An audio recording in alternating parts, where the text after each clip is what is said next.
Jiro here for Umbra Games with a review of Valkyria Revolution, played on PlayStation 4 for the review, also available on Xbox One and PS Vita. Valkyria Revolution is the fourth game in Sega's Valkyria series, although just the third to reach the United States. The first game, called Valkyria Chronicles, was a PlayStation 3 exclusive released in 2008. The game was placed in a sort of alternate version of World War II on a continent called Europa. It took a unique approach to the strategy role-playing game genre, having you move your squad of soldiers in a turn-based manner, but allowing you free movement and aiming to fire, lining up the attacks from the character's point of view instead of just choosing a target. The second game followed suit, released exclusively to PSP, and the third was a Japanese-only PSP release.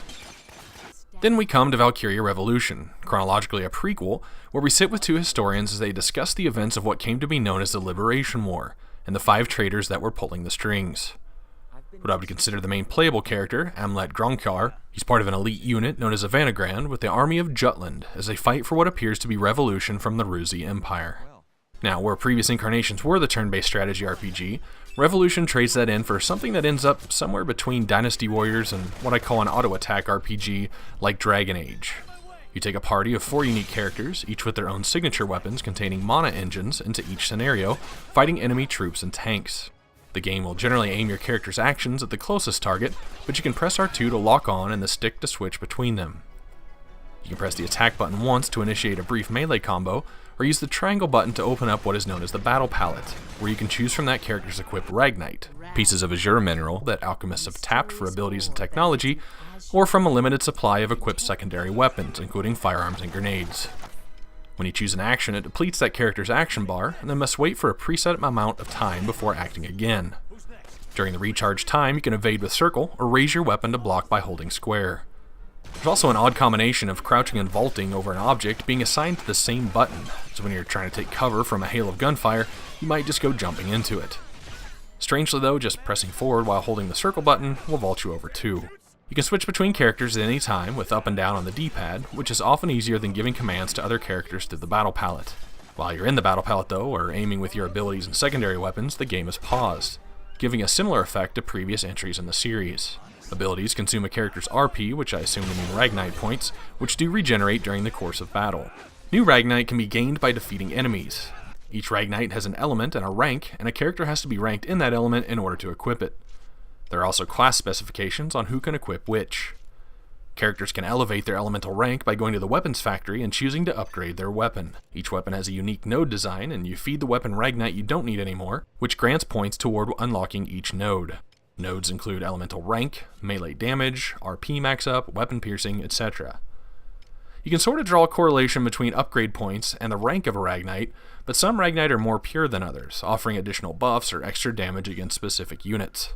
It would have been really helpful to see an output of upgrade points on each one. As you have a node that costs 50 for example, when you highlight a Ragnite to feed it, it will show you how close to 50 you are. If you go over 50 though, you're not seeing how much you're going to waste by applying that rank of Ragnite, so you have to go through and pretty much scan and remember each one before you apply it to the node. It can often be difficult to know which abilities and elements are going to be successful on targets in battle too. By the end of my 30-35 hours with this game, I still had that issue.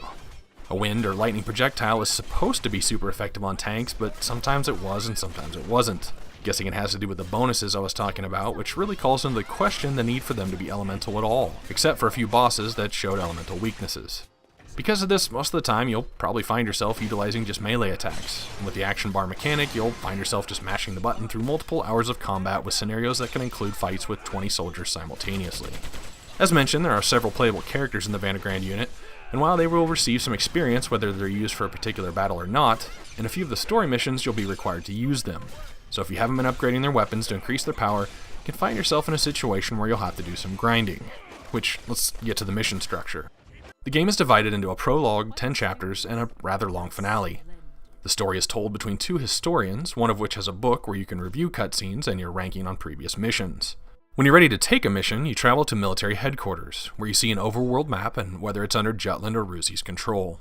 There's always one story mission marked by a pin with a solid red head and a suggested level requirement. As story missions are completed, those maps become available for battle and free missions. Battle missions will have a status condition when you hover over them, stating if your army is in danger, at a stalemate, or in control of the situation. If they are in trouble and you don't attend to the battle mission, you'll lose some of your territory, a penalty for which I'm actually not quite sure. Free missions are other random events where you can go in and grind when you need some Ragnite or to catch up on some levels. Before you begin each mission, you can see the layout of the territory you'll be fighting in, but you have to make sure to take a good look, because I didn't find a way to access it again once the fight begins. Each mission does have a stated objective, but I found that hard to determine sometimes as well, and most actions are carried out identically regardless. For example, there are defend battle missions, where you have to defend a base and ultimately take out an enemy commander. The enemy commander, though, doesn't seem to show up until you eliminate several targets and/or capture the bases out on the battlefield. The mission is over when you kill the commander, regardless of how many troops are in the base you're supposed to be protecting. The offensive mission type is killing targets to make a final commander appear, and then eliminating them. The defusing time bomb missions require all enemies in the vicinity to be dead because you can't interact with objects, including those bombs or treasure caches, if, quote, you are detected. So you're essentially wiping out everyone in the vicinity of one of these bombs, and oftentimes in a particular order, because the stack of bombs blocks your way from progressing anyway. One time in one of those missions, an enemy, I guess, retreated somehow, and I couldn't defuse the bomb and move forward because it kept saying I was being watched. The other downfall of the mission structure is that there really are only a handful of maps. New story missions sometimes take place even on old maps. The gameplay progression for me often went to take down a story mission, do all the battle missions present to keep the territory, and do the next story mission. With all mission types feeling the same and performing them on the same maps, the game really gets to a grindy place a little too soon. You receive rankings for each mission completion, from C, B, A, and S being the highest. You get 2 rankings, one for time spent and one for enemies, which I assume is better the more you kill, but sometimes was difficult to determine how many. Some missions will have optional objectives, like disarming mines or taking out an elite soldier, which seem to help your overall stage average ranking as well. My least favorite trope rears its head all over the place here, of fighting the story's main villain multiple times, and each time they narrowly escape or just run away. And in Valkyria Revolution, this means 50% of the boss fights are pretty much the same opponent, until the last chapter where you fight a string of particularly painful bosses. The end bosses honestly make this game difficult to recommend to anyone.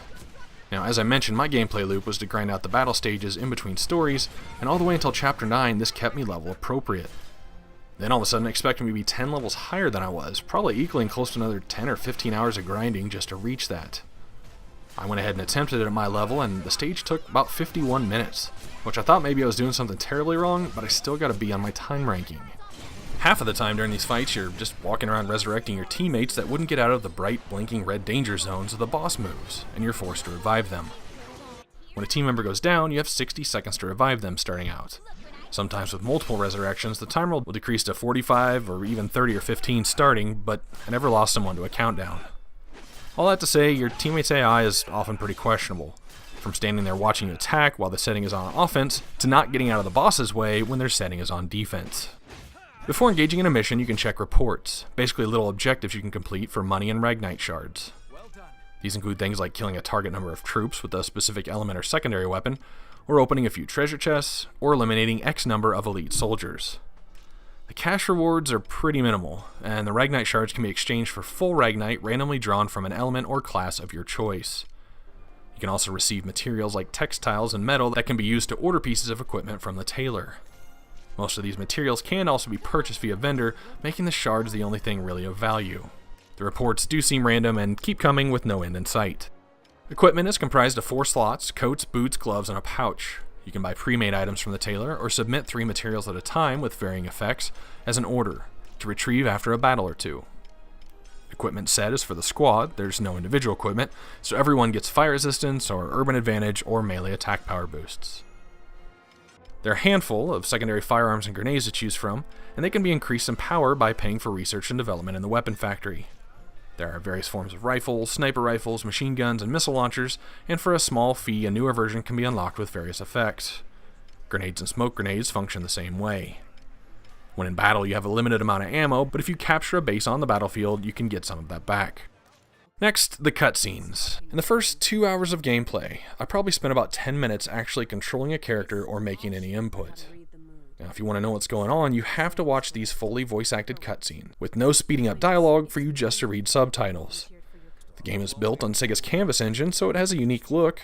The characters are all fine and good, but the pacing of the dialogue, the awkward pauses, the 45 seconds spent showing and talking about something that could have been done in 5, are some of the longest drawn-out cinematics I may have ever seen. I do recognize some voices from other games and cartoons and realize this is Sega and very Japanese in nature, but I just don't think they got the best performances from their talent either. But yeah, it's not uncommon to sit down for a gaming session and end up watching for 30 minutes with the controller down before beginning to play. Sometimes when you finish a segment of cutscenes, it will take you back out to the historians sitting in their forest just for you to click the teacher and have her reiterate to you that it's a true story and send you back in. Now, you can return to the historians and their book at any time from the game, so it's not like this is there to offer you a break you couldn't get otherwise. If those cutscenes aren't enough, there are also events you can track down called circles that appear to happen randomly and can be checked if any are active through the unit screen. These will offer you a quick reading cutscene to get to know your troops better. These circles also unlock what's called priorities, which you can equip on characters to help shape their AI behavior when you're not controlling them. As I mentioned with the AI though, about half the time they'll stand there and watch me work on a failed tank anyway, so I'm not really sure how much these options really made a difference.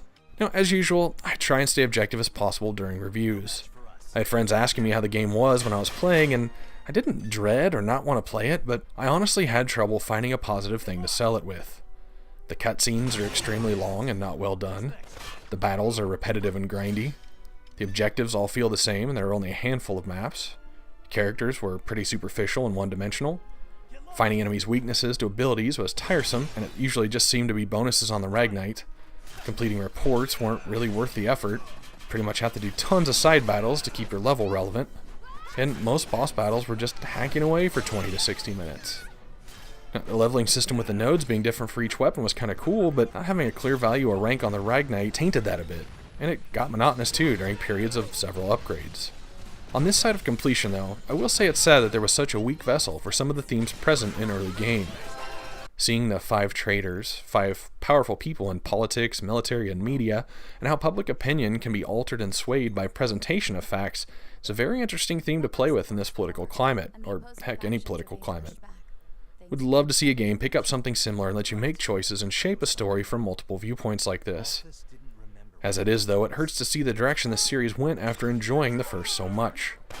But objectively viewing the game on its own without they change the formula, the game still has issues standing on its own. There were a lot of good RPG trappings that just fell flat in execution or incessant monotony. I always complete a game when it has a story mode before I write a review, and I can tell you the score I would have given this halfway through is a bit higher than I do now after suffering through the last couple of chapters. Rated as an action RPG, Valkyria Revolution strikes a 31 out of 100 on a true 1 to 100 scale, with 50 being an average game. This is Jiro for Umbra Games. Thanks for watching. We can't win them all, but we can keep trying. Hit subscribe for notifications, or follow me on Twitter @Umbra Games.